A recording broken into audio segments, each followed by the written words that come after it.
What's going on, my soul family? Welcome back to another episode of the Awake with Jake show. On today's episode, I'm going to be dropping in and sharing with you the crazy truth about conscious relationships. Yes, I'm going to be exposing the truth about what you probably don't see on social media. You know, you got people sharing their highlight reels, all the nice, fancy, edited photos of how good their relationship looks. But a lot of times what you don't see is the shadow work that goes into being in a conscious relationship. So whether you're single or in a relationship, I'm going to help you throughout this episode to break down some of the personal barriers that you may have in your life that's causing relational chaos and not allowing you to show up as your full, true, authentic self. Now, I want to share with you that there's only 9 days left to register for my Embodied Intimacy course. This is a 4-week live interactive course with me where I'm going to teach you the framework of conscious relationships, masculine and feminine energies, sexual alchemy, healing, integration, and embodiment, all within a relationship. And this applies for people that are single or in a relationship because it will help you immensely to either manifest the partner that you're looking to call in or deepen your current relationship. So to register, go to jakewoodard.com/embody to secure your spot today. Number 1 is your deepest wounds will be triggered.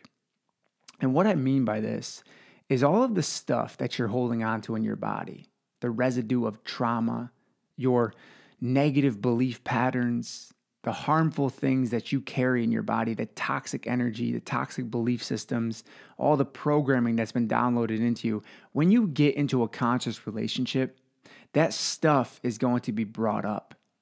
That stuff is going to be brought up because it's an invitation for you to heal. Now, I want to take you on a little journey right now and just give you something to think about. When you were being created in your mother's womb, you were already being downloaded with fear, shame, guilt, rejection, neglect, all these different energies. You were feeling them probably of your mother. And because you came into this world with default templates of this fearful vibration, it makes it very difficult as you grow older and become a quote unquote adult to get into a conscious relationship and learn how to really express yourself in a loving, healthy way.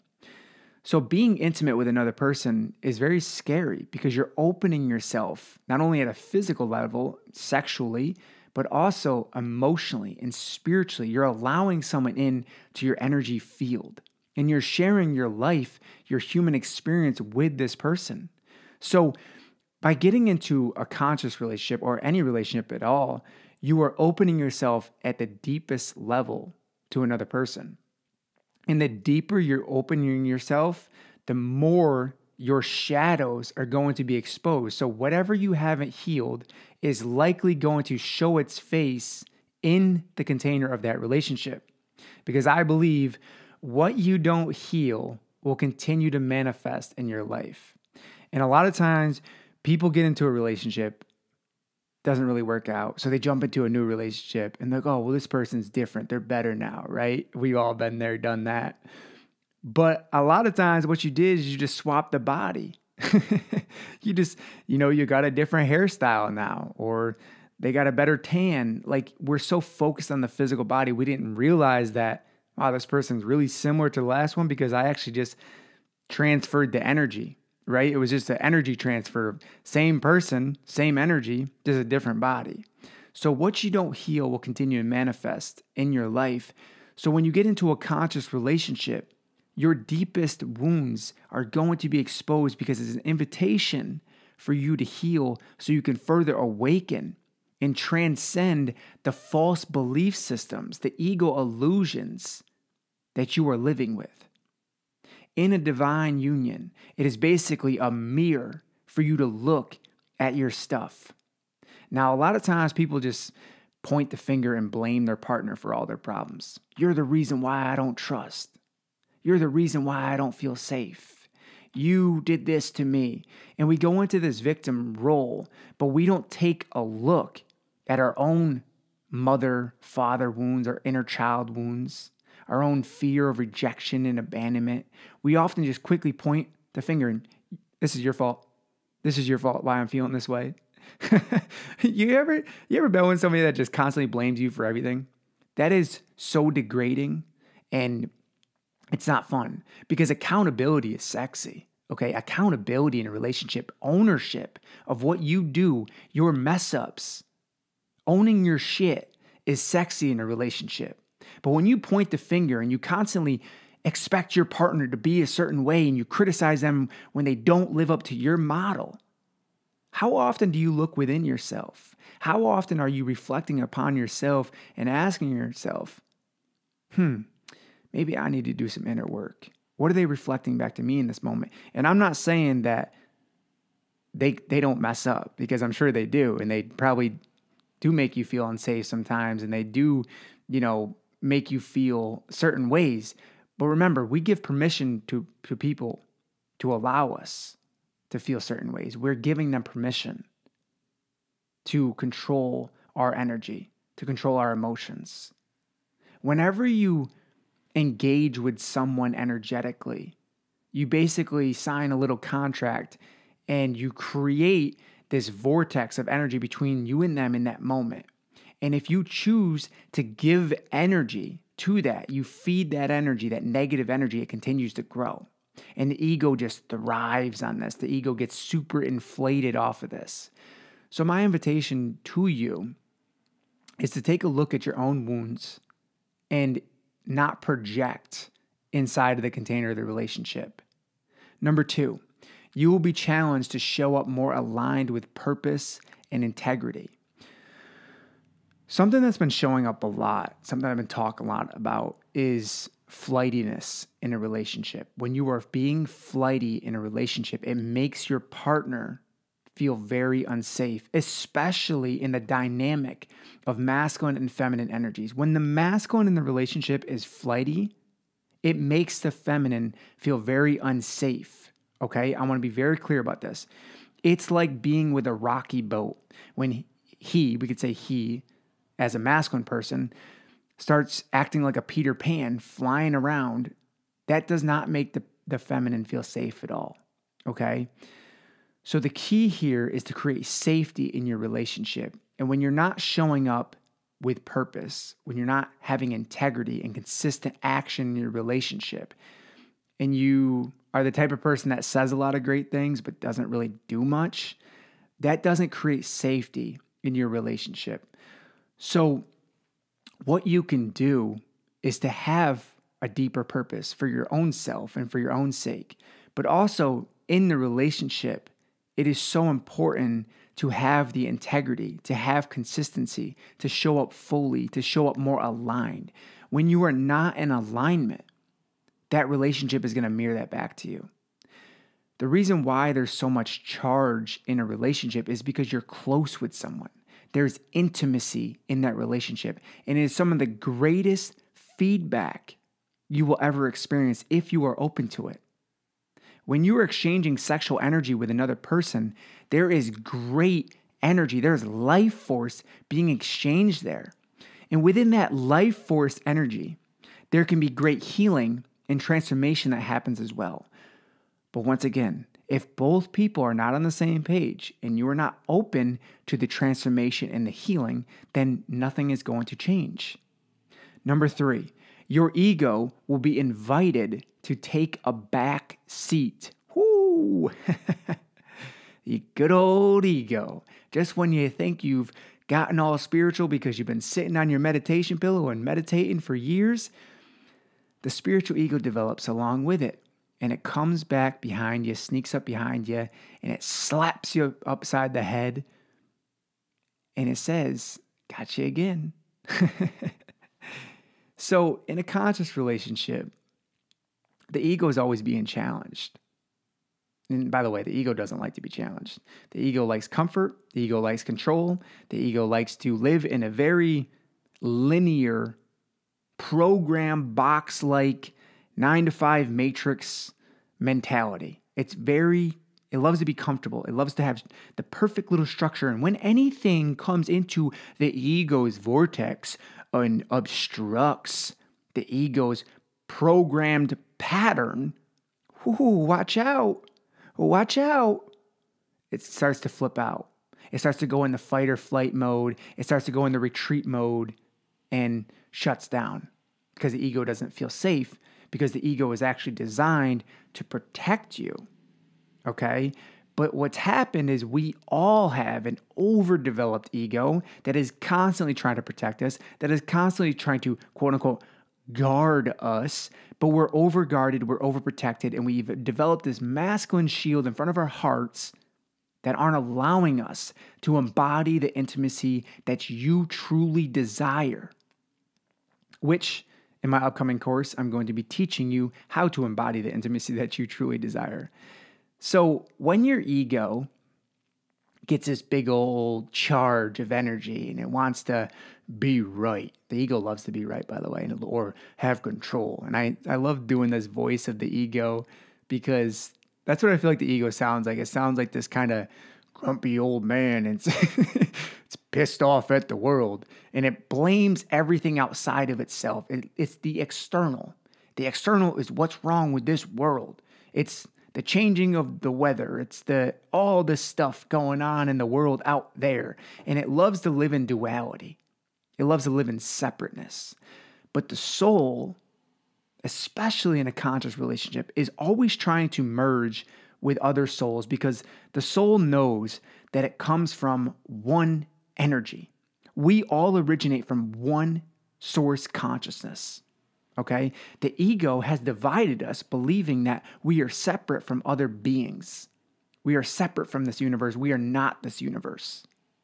So the ego is very small. It's very isolated. Because of this, it doesn't allow people to connect in a deep, intimate way. Because the ego doesn't want to be exposed. The ego doesn't want to be seen. The ego doesn't want to be held. The ego says, I got this. I don't need no help from nobody. All right, well, keep going on living with that story and let me know how that works out for you. Because I lived like that for a very long time. I was very guarded with my ego because really what my ego was doing was keeping me in my mind and protecting, quote unquote, me of my own pain. But really what it was doing was just withholding the pain inside my body. And below my pain lived my joy, lived my love, lived my compassion, lived my truth. But I had to go beyond the ego barriers in order to embody my truth, in order to embody intimacy, in order to be able to be in a conscious relationship with my partner, Melissa, which has taken immense amounts of work. And I've shared this before, but Melissa and I have actually broken up twice. And it was some of the hardest times in my life. And when we weren't in alignment and we felt this friction, there was great challenge there. And I was really forced to look within myself. And so was she. And when we separated and we came back, each time we just knew we felt aligned with each other. And I didn't know if it was going to work out. I was just trusting in God. I was trusting in the divine plan. I was trusting in the universe.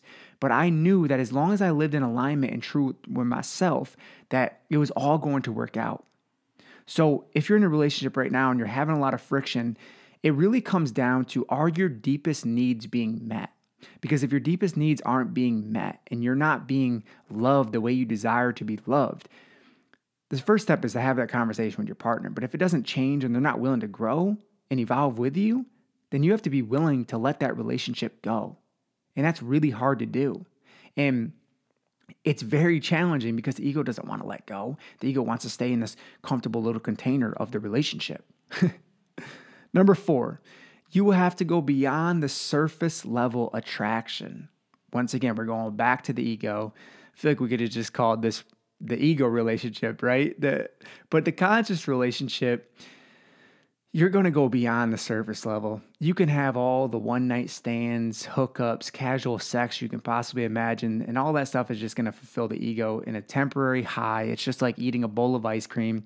You get that little quick fix, and num, num, num, and you eat down that bowl of ice cream, but as soon as the orgasm happens, you're like, man, I think I need to repeat that again. and you keep trying to live out that one night stand, and maybe you end up dating a person and prolong this 2-year one night stand. And believe me, I've done this in past relationships. It doesn't work out normally, but unless you awaken in that relationship and you start to go beyond the surface level attraction, it's very easy to be attracted to someone physically. And that's cool. And maybe that can draw you in. You think a person's physically beautiful, but it's like dating a car. You can see a car, you can appreciate a car. It's a beautiful car, but what's the connection to that car? You drive the car. Okay. What else? You look at the car, you feel the car. Great. But do you have a soul connection with that car? Because once you get beyond the lustfulness feeling and that kind of fades away, you're starting to be challenged to go beyond the physical body. And here's the thing, the beautiful part about a conscious relationship is you integrate the physical body and you continue to feel that loving sexual polarity in the relationship. And by the way, sexual polarity is a beautiful thing to have in your relationship between the masculine and feminine energies. And if you don't know how to embody your masculine and feminine dynamics in the relationship and to express yourselves, especially in an intimate way between the masculine and feminine energies, that is a total game changer. That is a total game changer. It really helps you to embody the intimacy you are desiring. And that when you play in the realms of polarity, especially sexual polarity, it allows you to connect deeper with your partner because you can feel where your imbalances are and you can feel where your balances are as well. And you can feel when you have that real deep connection and you learn how to create safety, how to create intimacy, how to create a lasting connection with your partner. So by going beyond the physical attraction, which is completely normal to have, by the way. Okay, physical attraction is a beautiful thing. But if you only are ever attracted to someone at a physical level, that kind of just burns off. Just like the example I gave about trying to date a car. Like you can date a super hot car, but how far is that connection really going to go until you kind of get bored of it? And I'm sure, this is for the women listening right now, and you've gone out and you've bought that sexy new outfit, you got that fresh pair of heels or your favorite pair of shoes, and you got that nice dress that fits your body just right. And then a few weeks down the road, you've forgotten all about that outfit because you were focusing on what? Just the physical attraction to that piece of material. And what's happening a lot right now in our world as we awaken is the physical attraction is being integrated more with the spiritual attraction, okay? So we have to stop materializing people and materializing bodies and making everybody so disposable. And by the way, I want to drop something here too. The other day, I received a comment from a man talking about how a woman loses her sexual market value at the age of 35. And when I read that comment, I was actually pretty blown away that someone actually had that thought to put that out there to the universe. And I literally laughed out loud. I was like, wow, sexual market value. That is so degrading to say that. I literally felt my stomach churn to think that men in the world are speaking like this, that women lose their sexual market value at the age of 35. In my response, I basically said, is this something that you would say to your mother? If you had a daughter, would you tell her that you're going to lose your sexual market value at the age of 35? If you want to connect deeper with a woman, I would invite you that if you're thinking like this right now, to give up the idea that she loses her quote unquote sexual market value at the age of 35, because I believe that a woman just keeps gaining intrinsic value as she grows older. And we are degrading towards women with the way they look and how we're perceiving them as they quote unquote get older in this world. And I don't agree with this. I don't align with this. And I'm a little protective of women, and because I grew up with 3 women and I just honor the feminine. And I think it's super degrading to the divine mother. And Mother Earth? Would you look at the earth and say, oh, you're getting older now, so you're losing your sexual market value, Mother Earth? Come on. That is such the unconscious masculine talking. That is the wounded ego talking. We have to do better than this. We have to raise up above this and start treating the women of this planet that we share the planet with better. And when we do this, guess what? The nourishment that we seek as masculine men, the compassion, the love, all of the stuff that the feminine holds, the wisdom, the intuition, the feeling, and men hold this as well, but women just really embody this. All of the stuff that we crave as masculine men will start manifesting in your life. Will start manifesting in your life. And I have lived in a paradigm for a long time, and how I was raised and how I was taught all the things about women. Pretty much all of that was corrupted. It was corrupted by the wounded masculine.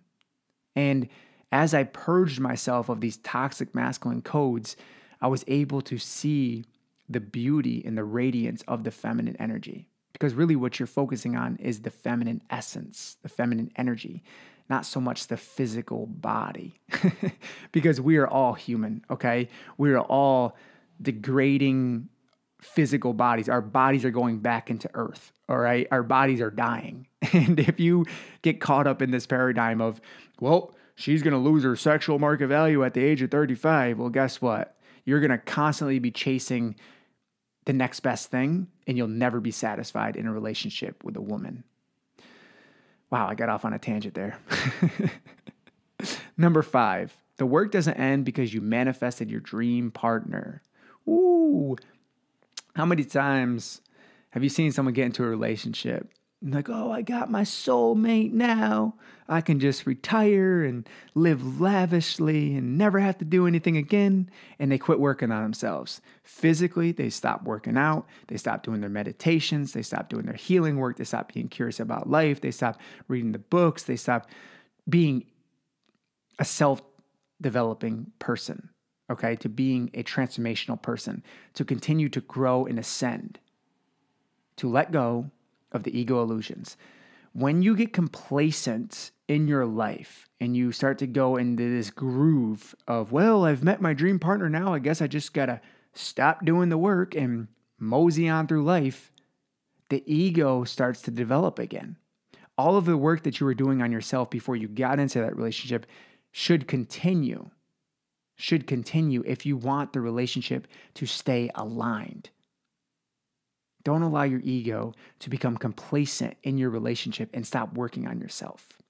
Number 6, and the last point that I have here, you will need to drop your guard and allow yourself to be truly seen. Let me say this one just one more time. In order to be in a conscious relationship, you will need to drop your guard and allow yourself to be truly seen.